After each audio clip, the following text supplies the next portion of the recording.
I used to think selling was beneath me. And it was at the time I wasn't even making money at all. Zero money, but I used to think selling was beneath me. I remember back in the day when I was doing consulting and training, my role was with a small department, and we had to move to a bigger department and become a big part of a bigger department, which was the sales department.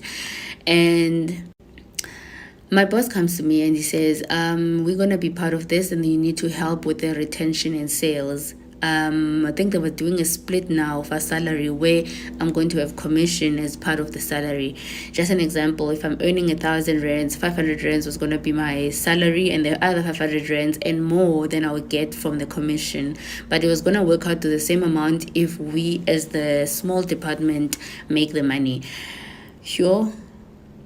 I didn't understand that because I was like, no, selling is beneath me. I can't. And he said, he actually made me understand that you need to learn to sell. Doesn't matter what you do in life, but selling is a very important part of what your career is going to be. What is going to move your career forward. I didn't understand that.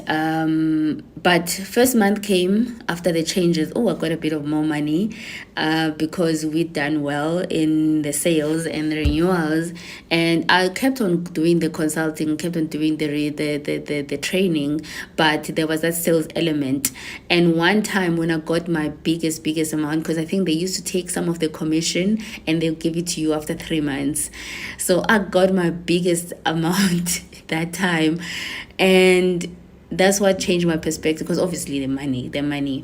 But now, rolling back to now, I always think about people that have maybe bigger qualifications. Like, you have bigger qualifications, but why can't you just do what you know how to do on your own, like, and have your own business? The only reason why those people can't do what they do in their 9 to 5, they can't go and do it for themselves, is because there's one distinctive skill that they're lacking, is sales. So me learning sales at that time, I think it was actually preparing me for the life that I have right now. Because now my life is dependent on sales. If I don't sell right now, I sell everything. If I don't sell, then that means I don't have a customer. And if I don't, because I've been around an environment of renewals is where customers come back and they pay their subscription for the year.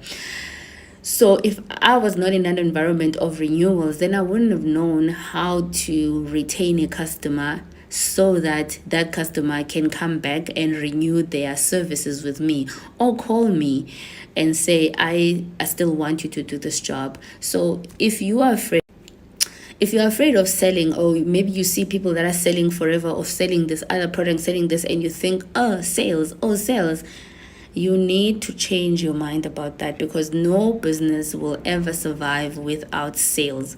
I think sales is the only Sales is the most critical one. They're at the top with the critical skills that a person needs to have.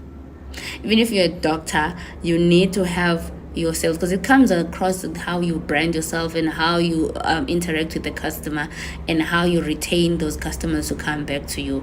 Sales is at the top. Skill is important, but skills, I think, according to me, skill comes just after sales.